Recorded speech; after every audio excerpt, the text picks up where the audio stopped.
ഇതൊരാള് സ്കൂളിൽ പോകുന്ന പോലെയാണല്ലോ ഷീറ്റ് അടിക്കാൻ പോകുന്നത്. ഒരു കയ്യിൽ പഴവും ഒരു കയ്യിൽ കുപ്പി വെള്ളവും ഒക്കെ പിടിച്ചോണ്ട്.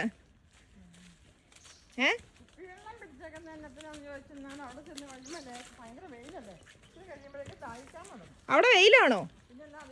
അയനാ എന്നിട്ടാണ് എന്നെ കൂട്ടിക്കൊണ്ട് പോകുന്നേ? ബെസ്റ്റ്.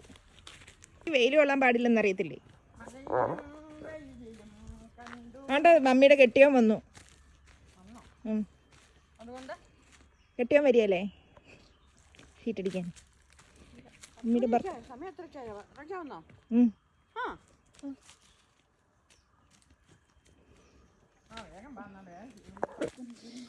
നമ്മുടെ പഴയ വീട്, ഞങ്ങളുടെ പഴയ തറവാട് വീട്.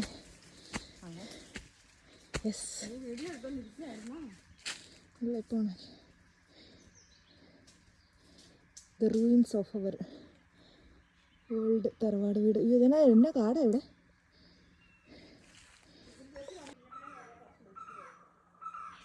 അയന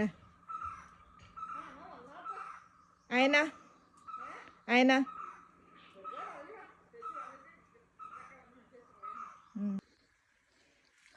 ഷീറ്റടിക്കുക എന്ന് പറയുന്നത് ഒരു വലിയ പ്രസ്ഥാനമാണ്. അയ്യോ, ഇതൊക്കെ ഇടിഞ്ഞു പൊടിഞ്ഞ് വീഴുമായിരിക്കും. അതാണ് ഷീറ്റടിക്കുന്ന മെഷീൻ, റബ്ബർ അടിക്കുന്ന മെഷീൻ. ഇതാണ് ഷീറ്റ്, റബ്ബർ പാൽ ഒഴിച്ച് വെച്ച് ഉറഞ്ഞ സാധനം. ഇതെല്ലാം അടിക്കണം. അയ്യോ, ഇത് കുറേ കൂടി ഇരിപ്പുണ്ട്. എടുക്കും.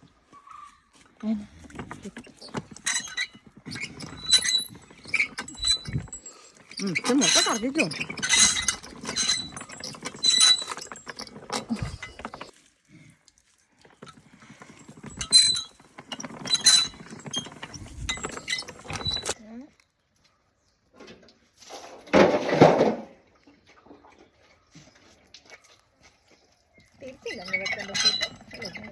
ഇങ്ങനെ വെച്ച് 2 പ്രാവശ്യം ഇങ്ങനെ വെച്ചാൽ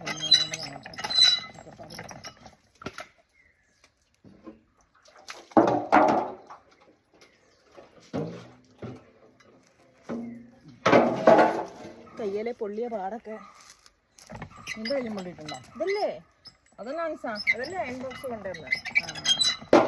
ഓർമ്മകളോടും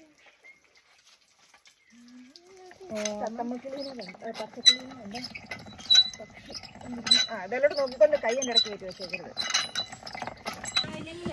70s വാങ്ങിയ ഒരു മെഷീൻ ഇപ്പോഴും വർക്കാവുന്നു.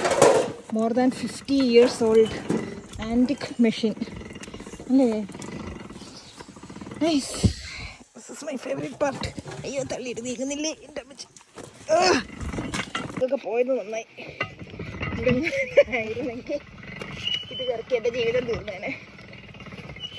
ഇല്ല, ശ്രീ ചേച്ചിക്ക് അറിയാമോ, വൃത്തി അവിടെ ഇരുന്ന് ഇൻസ്റ്റാഗ്രാമിൽ റീൽ അയക്കുന്നു. വൃത്തിയോട്ടോളൂ ആരാ കുട്ടു വന്ന് ഷീറ്റ് ഇറക്കാനുള്ളേ. പ്രസവിക്കാനുണ്ടോ നേരെ?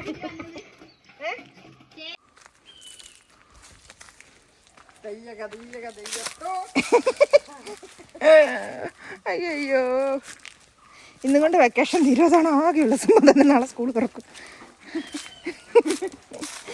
ഷീറ്റ് കൊണ്ട് വീട്ടിലോട്ട് പോവാം. ചെറിയ ദൂരമൊന്നുമല്ല, നല്ല ദൂരം. ഇങ്ങനെ ഷീറ്റ് എടുത്ത് നടന്നു പോകുന്നത്.